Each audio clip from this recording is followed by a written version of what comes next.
versus Lance, 4.2, the future.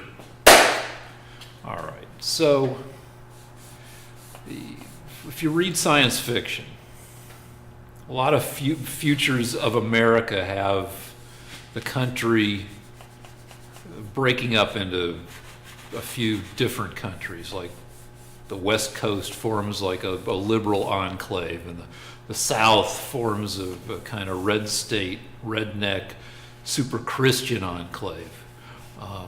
Though I don't know if that's going to be the deal. The U.S. is geographically convenient. We, from sea to shining sea, we're a whole country, and that's a powerful thing. The completeness of having a continent is an incentive not to break up into a bunch of bullshit little countries. In fact, we should eventually figure out how to just North America be all one country. But there are erosive forces on American institutions. A lot of American institutions eroded during the 20th century. Patriotism got jaded. Religion got jaded. The Boy Scouts ceased to be something that most kids, and Girl Scouts that most kids did. These are all things because of Democrats, by the way. Well, who else would it? All right, look at fucking Nixon, who eroded faith in politics. Are you going to say that all the crap that he did, or just the one huge terrible thing that he did that disillusioned a bunch of people, that was all him? That was all his, weird, persecuted personality.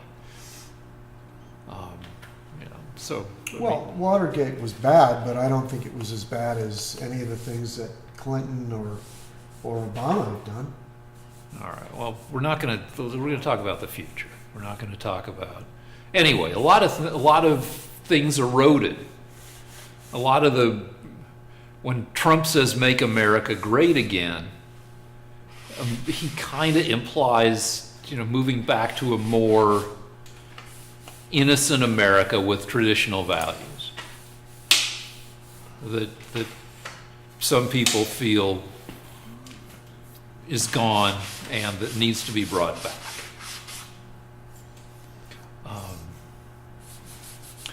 But there's going to be further erosion due to, you talked about how you're looking forward to people living longer and with less disease.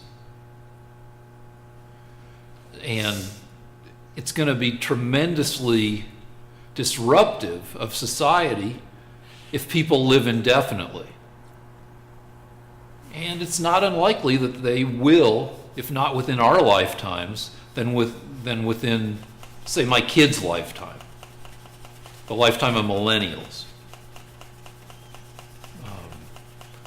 Some people think that almost all medical problems, including the problems of aging, may be at least provisionally solved by the 2040s. If you can make it to the 2040s, you might be able to make it for indefinitely, because everything that will kill and age you may start to have a solution. And the solutions don't need to be entirely in place in 2040 if there are some half solutions, some developing solutions that buy you an extra year for every year that you live. If you can live patched up until, say, 2060, when the solutions are better, and then live another 20 years after that when the solutions are even better than that, you might just be able to keep rolling into the future indefinitely, which it'll put pressure on childbearing, because people may replace carrying on their legacy by having kids with carrying on their legacy by not dying. So the whole idea of, and if people are living 150, 200 years, It puts huge pressure on marriage. Are you going to want to stay married to the same person for 110 years? You're laughing. A very wise person once said that when a woman gets involved with a man, what she really wants to do is change him and improve him. When a man gets involved with a woman, he hopes that she stays the same. So I think it might work out. What, the 110-year marriage? I think that, well, what we have now is serial monogamy. I mean, people generally have a few long relations in their life because marriages that used to end, with the spouse dying.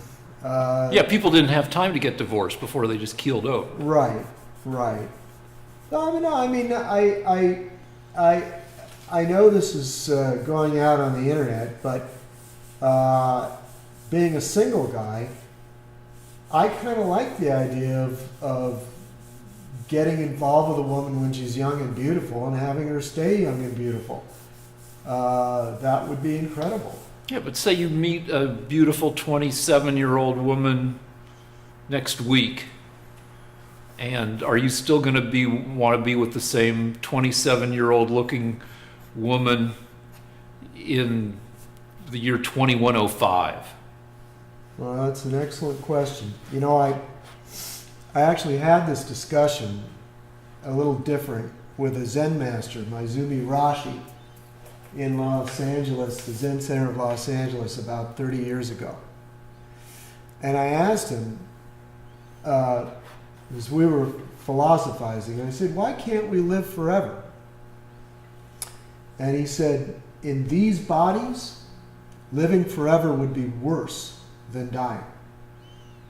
Why, because you're 180 years old and you feel 180 and you look 180? Well, not only that, but I think when you talk about forever, you're also talking about forever to get bored with life, to have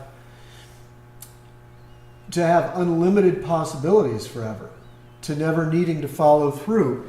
I mean, one of the reasons that the mystics say that we have a finite lifespan is because if we live forever, we'd never accomplish anything, because you could always accomplish it tomorrow. I think one of the reasons that we age from a spiritual standpoint is as a reminder that whatever it is we wanted to do in our lives, we have to do, because we don't have infinite time. Okay, we can't put it off. So at some point, many of the citizens of the world, including the U.S., are going to expect lifespans of 200 years or more. What kind of country are these assholes going to have? They'll be in charge. 200-year people who can expect to live 2-3 centuries are going to be running things. Are they going to have anything like the American values that we have? You just said kind of no, because they'll be like, I'll slowly educate myself until I'm 45, and then I'll maybe think about a career, and maybe at 122 I'll maybe think about having kids. I think we're already experiencing that to a small degree. I mean, look at what people are doing. They're waiting till later and later to get married, and they're not having kids at all. So we know a little bit of what that's going to be like.